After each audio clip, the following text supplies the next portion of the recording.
I joined Sullivan Technologies as Director of Product Development 4 years ago, the same year my sister Rebecca became VP of Marketing. Our family's connection to the company ran deep. Our father had been one of 3 founding partners back in 1998, building Sullivan Technologies from a garage startup into a $380 million software company specializing in enterprise resource planning solutions. When Dad retired 3 years ago, the company's ownership structure was divided among the founding partners and their families.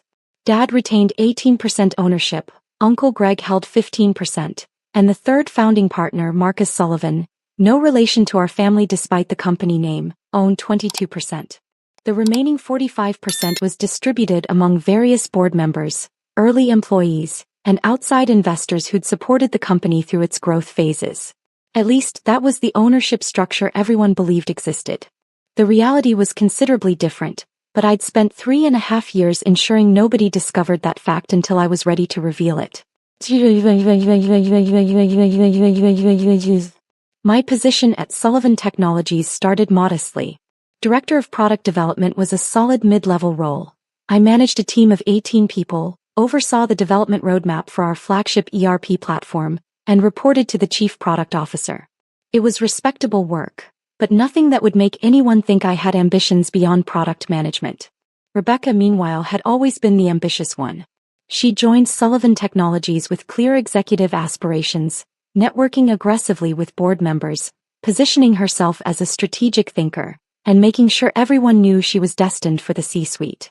2 years ago, our CEO, Marcus Sullivan's son, David, made a series of questionable decisions that tanked a major product launch and cost the company approximately $23 million. The board pushed him out and the search began for a replacement. Rebecca campaigned aggressively for the position. She was 34, charismatic, well-connected within the company, and had Dad's full support. The board interviewed her along with 4 external candidates. They hired someone else. Amanda Chin, a veteran tech executive with 20 years of experience scaling software companies. Amanda was brilliant, strategic, and exactly what Sullivan Technologies needed. She stabilized operations, refocused the product strategy, and started rebuilding client trust. Rebecca was furious. She'd expected the CEO position and viewed Amanda's hiring as a personal rejection. Over the following 18 months, Rebecca became increasingly critical of Amanda's leadership, questioning decisions in board meetings, undermining initiatives, and building a coalition of family members and sympathetic board members who felt Amanda was too conservative and not growing the company aggressively enough. What Rebecca didn't know, what nobody knew, was that I'd been systematically acquiring board seats and voting proxies for 3 years. It started with Marcus Sullivan's retirement. Marcus had been my mentor since I joined the company. While everyone else saw me as just another product manager, Marcus recognized that I understood Sullivan Technologies' core technology better than almost anyone else. I'd spent countless hours in the code base, understanding the architecture, identifying inefficiencies, and proposing improvements that had quietly generated millions in cost savings. When Marcus decided to retire at 72, he called me to his office. "Natalie," he said, "I'm selling my 22% stake. I've received offers from 3 private equity firms, but I wanted to talk to you first." I was surprised. "Why me?" "Because you're the only person in this company who actually understands what we built," Marcus replied. "Rebecca is all flash and strategy presentations. Your father is brilliant but wants to golf more than work. The board members are financiers who see us as an investment vehicle. You're the only one who cares about the actual product, the technology, the foundation that makes everything else possible." "I don't have the capital to buy 22% of the company," I said honestly. "I know," Marcus smiled. "But I'm not asking you to buy it all at once. I'm offering you a structured buyout over 5 years at a favorable interest rate. My estate will collect payments and you'll gradually acquire full ownership. The terms will be better than anything you'd get from a bank because I want this stake in the right hands." I spent 2 weeks analyzing the offer, running financial projections and considering the implications. Then I accepted. The transaction was structured through a holding company, Cascade Investment Partners LLC, that I controlled. On paper, Cascade owned Marcus's 22%. I was listed as managing director of Cascade, but most people assumed it was an investment fund, not a personal vehicle. That gave me my first major board position. Over the next 2 years, I acquired more positions quietly. 3 board members who held 3% each retired and wanted to liquidate their positions. I bought all 3 stakes, 9% total through Cascade. An early employee who held 4% needed cash for a medical emergency. I purchased his stake privately at fair market value. 2 outside investors who'd been disappointed with returns wanted to exit. I bought their combined 8% through a different holding company, Meridian Holdings LLC, that I also controlled. Then Dad decided to simplify his estate planning. "I'm 70 years old," he told me over lunch. "I don't want your mother dealing with complicated business holdings if something happens to me. Would you be interested in buying my 18%? "That's a lot of capital, Dad," I said carefully. "I'll make it easy," he replied. "I'll sell it to you at a 15% discount and carry the note myself. You pay me over 10 years, and when your mother and I are gone, whatever's left unpaid is forgiven in the estate. Basically, I'm giving it to you gradually while getting some cash flow now." I accepted immediately. Through these various transactions, my total ownership reached 61%. I controlled the company, but nobody knew it because everything was structured through holding companies and trusts that didn't obviously connect to me. The board composition was Cascade Investment Partners 22%, Meridian Holdings 17%, Northern Capital Trust 14%, Pacific Strategic Ventures 8%, and various smaller shareholders. I controlled the first 4 entities. I was the majority shareholder and, more importantly, the controlling director with authority over board decisions. But the board documents didn't publicize ownership details, only the entity names and their voting representatives. My name appeared nowhere in the public materials that family members and employees saw. I attended board meetings as the representative for Cascade Investment Partners, sitting quietly in the corner while Rebecca and her allies dominated discussions. I was waiting for the right moment. That moment came 6 weeks ago, when Rebecca initiated a campaign to replace Amanda Chin as CEO. It started with a family dinner at Dad's house. Rebecca had invited the whole family, Dad and Mom, Uncle Greg and Aunt Patricia, my cousin Michael and me. "I want to discuss Sullivan Technologies," Rebecca announced over appetizers. "I think we need a leadership change." Dad set down his fork. "You mean Amanda? She's been doing excellent work. The company's on track for record revenue this year." "Record revenue isn't the same as optimal growth," Rebecca countered. "Amanda is competent, sure, but she's too risk-averse. We should be expanding more aggressively, pursuing acquisitions, moving into new markets. Instead, she's focused on consolidation and incremental improvement." "That's called sustainable growth," I said quietly. Rebecca barely glanced at me. "Natalie, you're not in strategy meetings. You don't see the opportunities we're missing." "I see the product roadmap," I replied. "And I see that Amanda's incremental improvements have increased platform stability by 47% and reduced customer churn by 34%. That sustainable growth is why our revenue is hitting records." "Customer retention is fine," Rebecca dismissed.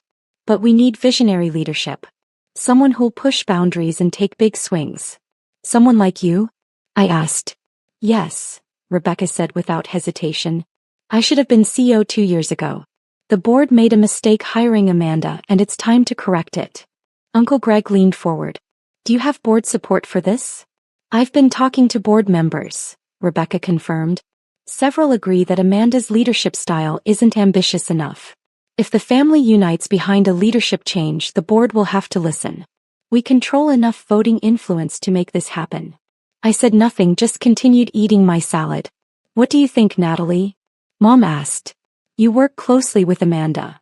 I think replacing a competent CEO without cause is usually a mistake," I replied carefully. "But it's ultimately a board decision." "The board will follow family leadership," Rebecca insisted. "Dad, you're a founding partner with significant ownership. Uncle Greg, you're on the board directly. If we present a united front, we can push this through." Dad looked uncomfortable. "Rebecca, I'm not sure this is wise." "Dad, trust me on this," Rebecca pleaded. "I've been positioning for executive leadership my entire career.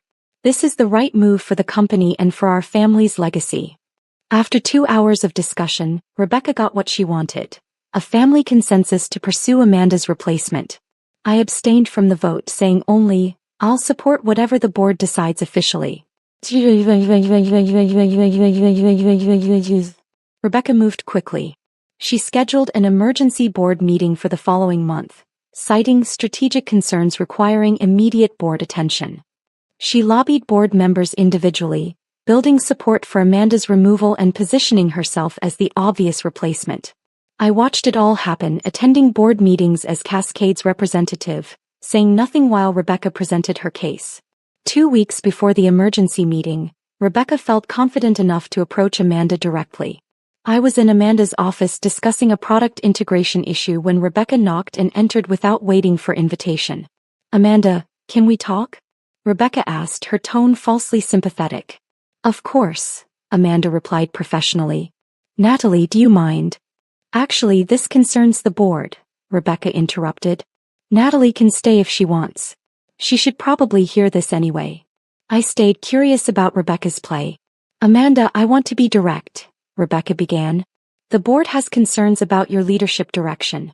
Several members feel the company needs more aggressive growth strategies, and frankly, your conservative approach isn't generating the returns our investors expect." Amanda's expression remained neutral. "Which board members specifically have these concerns?" "I can't disclose confidential board discussions," Rebecca said smoothly. "But I'm telling you this as a courtesy. There's going to be a vote at next month's meeting about leadership changes. You might want to prepare for that possibility." "I appreciate the heads up," Amanda replied calmly. "Though I'd point out that our last 3 quarters have exceeded projections, customer satisfaction is at all-time highs, and we're on track for 18% revenue growth this year." "Numbers aren't everything," Rebecca said. "Vision matters. Strategy matters. The board wants leadership that will take Sullivan Technologies to the next level." "And you believe you're that leadership?" Amanda asked directly. "I know I am," Rebecca replied confidently. After Rebecca left, Amanda turned to me. "How much support does she actually have?" "Some," I admitted. "She's been working the board for months. But board votes can be unpredictable. Natalie, you've been here 4 years and you're always in those board meetings as Cascade's representative. What's your read on this?" I considered my answer carefully. "I think you should prepare for a challenging meeting. Rebecca is very confident, which means she believes she has the votes." Amanda nodded slowly. "And where does Cascade stand?" "I haven't received voting instructions yet," I replied, which was technically true. "Cascade's position will be communicated at the meeting." The emergency board meeting was scheduled for a Tuesday morning at 9 a.m. The conference room was packed. 12 board members, Amanda, Rebecca, the CFO, the chief operating officer, and several major shareholders who'd requested to attend. I arrived early, carrying a leather folder containing documents I'd been preparing for 3 years. Rebecca arrived at 8:55, looking polished and confident. She'd brought a full presentation deck outlining her vision for Sullivan Technologies' future. Aggressive expansion plans, acquisition targets, new market opportunities. The board chairman, Gerald Hutchins, called the meeting to order at precisely 9 a.m. "Thank you all for attending this emergency session," Gerald began. "We're here to discuss concerns that have been raised regarding Sullivan Technologies' strategic direction and executive leadership. Rebecca Harrison has requested the opportunity to present her perspective." Rebecca stood and launched into her presentation. 25 slides covering market opportunities, competitive positioning, growth strategies, and leadership vision. She was articulate, persuasive, and compelling. "In summary," Rebecca concluded, "Sullivan Technologies has enormous potential that's currently unrealized. With more visionary leadership, we can triple our valuation in 5 years. I'm proposing that the board vote today to transition to new executive leadership, specifically, appointing me as CEO with authority to implement the aggressive growth strategy I've outlined." Several board members nodded approvingly. Gerald turned to Amanda. "Amanda, would you like to respond?" Amanda stood, no presentation deck, just calm professionalism. "I've been CEO for 18 months. During that time, we've stabilized operations after a disastrous product launch, increased revenue by 47%, improved customer retention by 34%, and positioned the company for sustainable growth. Rebecca's vision is impressive on paper, but it prioritizes speed over stability. The aggressive expansion she's proposing would require $80 million in capital we don't have, would stretch our operations beyond our current capabilities, and would put customer satisfaction at risk. He paused, scanning the room. The board hired me to rebuild this company's foundation. That work isn't finished. Changing leadership now would be premature and disruptive. Thank you, Amanda, Gerald said. The floor is now open for board discussion. Rebecca's ally Martin Webb spoke first. I think Rebecca makes excellent points about unrealized potential. Sometimes companies need to take calculated risks to achieve breakthrough growth. Another board member, Susan Park, agreed. Amanda has done solid work, but perhaps it's time for a more aggressive approach. Uncle Greg raised his hand. I support Rebecca's vision. As a founding family member, I believe she represents the next generation of leadership this company needs. Dad looked uncomfortable but nodded. The family has discussed this extensively. We believe Rebecca is ready for this responsibility. More board members chimed in, the majority seeming to lean toward Rebecca's proposal. Finally, Gerald turned to me. Natalie, you're here representing Cascade Investment Partners. What's Cascade's position on this leadership proposal? I opened my leather folder and pulled out the first document. Before Cascade states its position, I said calmly, I need to clarify the board's voting authority structure. Rebecca frowned. What do you mean? The board operates under our corporate bylaws, I continued, which specify that certain major decisions, including CEO appointment and removal, require approval from directors controlling at least 51% of company voting shares. I want to ensure we're following proper procedures. Gerald nodded. That's correct. Which is why we're conducting this vote. The board collectively represents all major shareholders. Understood, I replied. But I need to clarify exactly which board members control which voting shares, because there seems to be some confusion about the ownership structure. I distributed copies of a document I'd prepared, a comprehensive breakdown of Sullivan Technologies' complete ownership structure. The room went silent as people began reading. What is this? Rebecca asked, scanning the document with growing alarm. That's the current shareholder registry, I explained. As you can see, the ownership structure has changed significantly over the past 3 years through various private transactions. I watched their faces as they processed the information. Cascade Investment Partners owns 22%, I continued. Meridian Holdings owns 17%. Northern Capital Trust owns 14%. Pacific Strategic Ventures owns 8%. Combined, these 4 entities control 61% of Sullivan Technologies. We know that, Martin Webb said impatiently. Those are the investment funds. Those investment funds are all controlled by the same beneficial owner, I interrupted. Me. The silence was absolute. I'm sorry, what? Rebecca said slowly. I pulled out additional documents. The formation papers for each holding company, the trust documents, the purchase agreements from every transaction over the past 3 years. I am the managing director and sole beneficial owner of Cascade Investment Partners, I explained methodically. I am the managing director and sole beneficial owner of Meridian Holdings. I am the trustee and primary beneficiary of Northern Capital Trust. I am the managing director and sole beneficial owner of Pacific Strategic Ventures. I looked around the room. I own 61% of Sullivan Technologies, which means I am the controlling director for all major board decisions, including CEO appointment and removal. Rebecca's face had gone from confident to pale to red. That's impossible. You're a product director. Where would you get the capital? Marcus Sullivan sold me his 22% 3 years ago through a structured buyout, I replied calmly. 3 retiring board members sold me their combined 9%. 2 outside investors sold me 8%. Dad sold me his 18% through a favorable family arrangement. Various other transactions over time brought my total to 61%. Dad was staring at me. You never told me you were buying other stakes. You never asked, I replied. You wanted to simplify your estate and generate some cash flow. I offered you a good deal. The transaction was exactly what you wanted. I just didn't mention that I was also acquiring other positions simultaneously. Uncle Greg found his voice. Why would Marcus Sullivan sell to you instead of a proper investment firm? Because Marcus cared about who would steward his life's work, I answered. He knew I understood the technology, the product, and the company's foundation. He trusted me to preserve what he'd built rather than strip it for parts. Gerald Hutchins, the board chairman, was reviewing my documents carefully. These appear to be legitimate. Natalie, are you claiming authority as the controlling director? I'm not claiming it, I replied. I'm exercising it. According to the bylaws, all changes to executive leadership require approval from directors controlling at least 51% of voting shares. I control 61%. Therefore, no CEO change can occur without my approval. Rebecca stood up abruptly. This is insane. You manipulated everyone. You've been scheming for years. I've been investing for years, I corrected. Every transaction was voluntary. Every seller received fair market value or better. Marcus approached me about buying his stake. The retiring board members approached me. Dad approached me. I didn't manipulate anyone. I simply purchased shares from willing sellers without announcing I was accumulating control. But you hid it, Rebecca accused. I use standard investment vehicles and legal structures, I replied.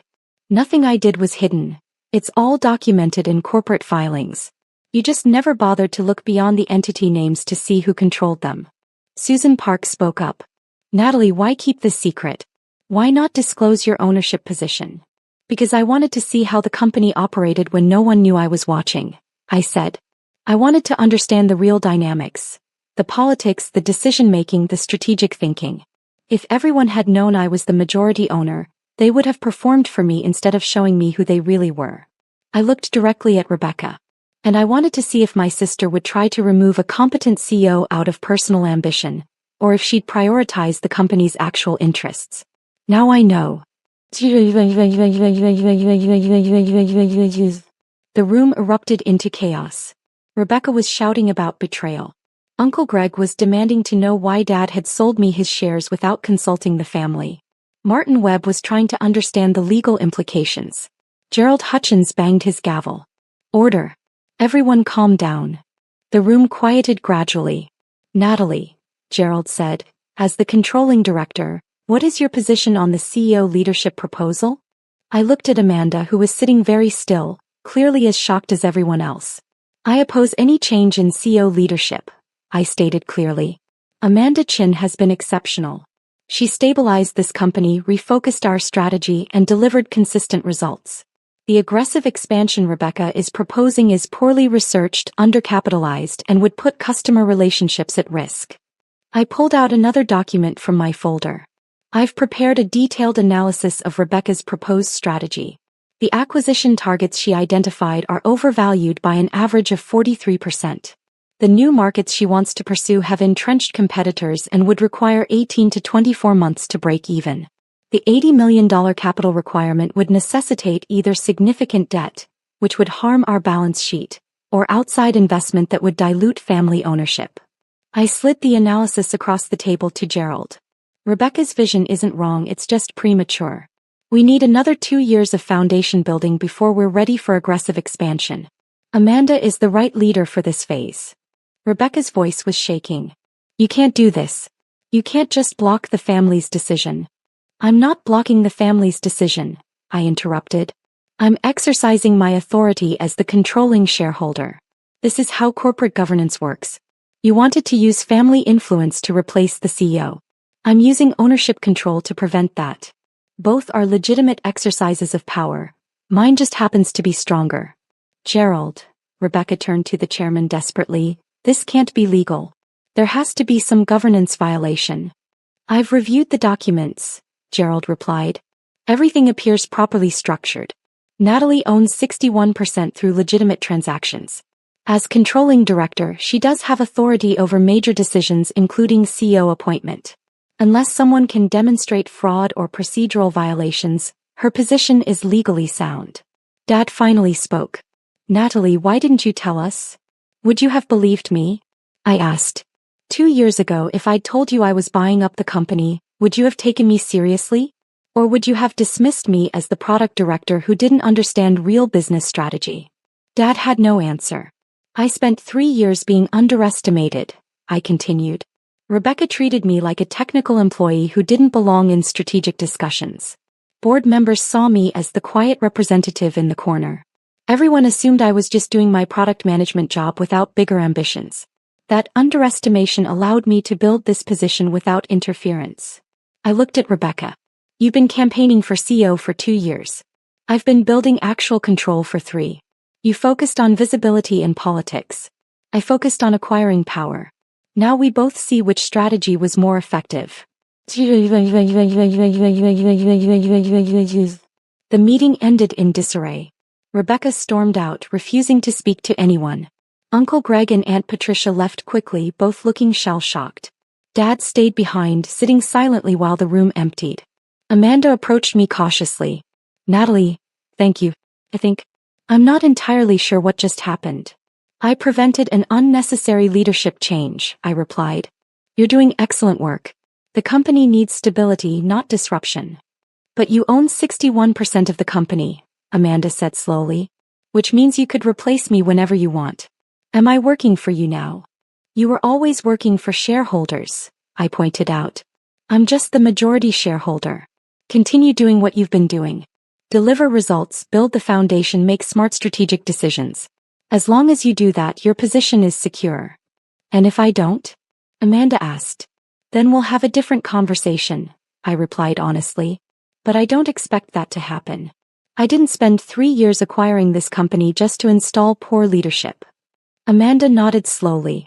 I appreciate your confidence. And your support today. After she left, I sat alone with Dad. You should have told me, Dad said quietly. I sold you 18% thinking I was helping you build a nest egg, not enabling a takeover. Would you have sold to me if you'd known? I asked. Dad considered this. Probably not. I would have worried about family dynamics, about Rebecca's feelings, about disrupting the existing power structure. Exactly, I said. So I made it easy. You wanted estate simplification and cash flow. I offered you both. The transaction was exactly what you wanted. I just didn't explain all my other moves. That's manipulation, Natalie. That's strategy, Dad. Rebecca tried to manipulate the board into replacing a competent CEO to serve her ego. I used ownership control to prevent that. Which one is actually worse? Dad had no response. The aftermath was brutal but predictable. Rebecca resigned from Sullivan Technologies 3 days after the board meeting. Her resignation letter was 2 sentences. I resign from all positions effective immediately. I cannot work in a company where my own sister has been secretly undermining family interests. Uncle Greg and Aunt Patricia stopped speaking to me entirely. Family dinners became awkward affairs that I usually skipped. Martin Webb and Susan Park, the board members who'd supported Rebecca, also resigned, citing philosophical differences with majority shareholder direction. I replaced them with experienced tech executives who understood enterprise software and sustainable growth strategies. Dad and I didn't speak for 2 months. When we finally had lunch, he was subdued. Your mother wants me to repair things with you, he said. She says you were just protecting your investment. I confirmed. But I was also protecting the company. Rebecca's strategy would have been disastrous. Maybe, Dad conceded. But you could have told us. You could have been honest about what you were building. If I'd been honest, you all would have stopped me, I replied. Every step of the way you would have questioned my decisions, doubted my judgment, and tried to maintain the status quo. I didn't have time for that. So I worked quietly, built actual power, and revealed it when necessary. Dad was quiet for a long moment. Your grandfather would have been proud. He always said the best business moves are the ones your competitors don't see coming. Rebecca wasn't my competitor, I corrected. She was my sister who happened to want something that would hurt the company. I chose the company. That's cold, Natalie. That's business, Dad. You built Sullivan Technologies by making hard decisions. I'm just continuing that tradition.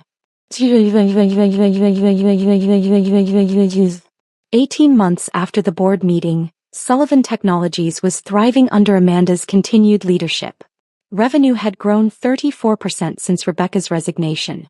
We'd successfully launched 2 major product updates that increased platform capabilities by 60%. Customer retention was at 96%, the highest in company history. The aggressive expansion Rebecca had proposed? We implemented a modified version, but only after 2 years of foundation building with proper capitalization and market research. The result was entry into 3 new markets that generated $47 million in new revenue with minimal risk to existing operations. I'd restructured the board with experienced tech executives who understood both innovation and sustainability. The new board was collaborative, strategic, and focused on long-term value creation rather than quarterly ego battles. Most importantly, I'd implemented a new governance structure that separated family ownership from operational control. Family members still received dividends, but strategic decisions were made by qualified board members and executives, not by whoever had the loudest voice at Sunday dinner. Rebecca had taken a VP position at a competitor, where I heard she was doing well. We didn't speak, but I followed her career from a distance. She was good at marketing and strategy, just not ready for CEO responsibilities. Dad and I had rebuilt our relationship slowly. He'd come to accept that I'd done what was necessary to protect both the company and the family's investment. "I still wish you'd told us," he said occasionally. "But I can't argue with the results."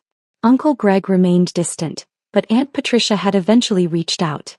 "I didn't understand what you were doing," she admitted over coffee. "I thought you were being secretive and manipulative, but watching how the company has performed under your oversight, you knew what you were doing all along." "I did," I confirmed. "I just needed everyone else to figure that out." 2 years after taking explicit control, I stood in front of the annual shareholder meeting, presenting Sullivan Technologies' performance and strategic direction. The company was now valued at $580 million, a 52% increase since Amanda's leadership began and my ownership became public. We'd grown from 340 employees to 520. Our platform was recognized as industry-leading. Client satisfaction was the highest in the sector. Amanda sat in the front row, confident and respected. The executive team she'd built was exceptional. The board I'd assembled was experienced and strategic. After the presentation, Dad found me in the hallway. "I've been thinking about that board meeting 2 years ago," he said. "When Rebecca was so confident she could push through the CEO change, and then you revealed you'd been controlling everything all along." "What about it?" I asked. "I finally understand why you did it the way you did," Dad replied. "If you'd announced your ownership when you first started acquiring shares, Rebecca would have fought you every step. The family would have fractured. The board would have become a battlefield. Instead, you waited until she overreached, then revealed your position at exactly the moment when it was undeniable that you were right." "Perfect timing matters in business," I agreed. "It was brilliant," Dad admitted. "Brutal but brilliant. You let Rebecca build her case, let her commit fully to a bad strategy, and then demonstrated why you were the better steward of the company. That's not just smart ownership, that's strategic genius." "I learned from the best," I replied. "You and Marcus taught me that the most powerful moves are the ones people don't see coming." Dad smiled. "Marcus knew what he was doing when he sold you his stake. He saw something in you that the rest of us missed. He saw someone who cared about the product more than the politics," I said. "Someone who would spend 3 years in the code base understanding how everything actually worked instead of just reading executive summaries. That's the person he wanted controlling his life's work. And he chose correctly," Dad acknowledged. 5 years after the board meeting revelation, I was sitting in my office, which was still in the product development wing, not the executive suite, when Amanda stopped by. "I have news," she said, smiling. "We just closed an acquisition. One of the companies Rebecca identified in her expansion proposal 5 years ago." "Which one?" asked curious. "Techstream Solutions. Remember? Rebecca wanted to buy them for $120 million. We just acquired them for $38 million. I pulled up Techstream's recent performance. The company had struggled over the past 5 years, burning through cash and losing market share. They're a distressed asset now." "Exactly," Amanda confirmed. "If we'd bought them when Rebecca proposed, we would have overpaid by $82 million for a company that would have drained resources for years. By waiting, we acquired the same technology and customer base at 1/3 the cost, without any of the toxic culture or operational problems they've since resolved. That's the difference between aggressive expansion and strategic patience," I observed. "Rebecca had vision," Amanda said thoughtfully. "But you had timing. Vision without timing is just expensive." After she left, I thought about the past 5 years. The revelation, the family conflicts, the rebuilding, the results. I'd started as the product director everyone underestimated.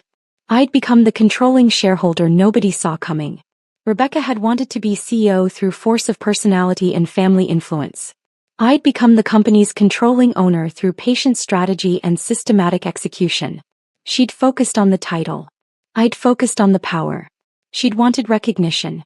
I'd built control. And when the moment came to reveal what I'd built, there was no contest. Her political maneuvering couldn't compete with my 61% ownership stake. The board meeting where I'd opened that folder and changed everything, that wasn't the victory. That was just the reveal. The real victory was the 3 years of quiet work before anyone knew what I was building.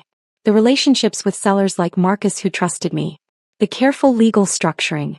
The strategic patience. I'd won the game before Rebecca even realized we were playing. And that, ultimately, was the whole point. If you enjoyed this story, please subscribe to the channel and like the video. That's the best thank you and support for me.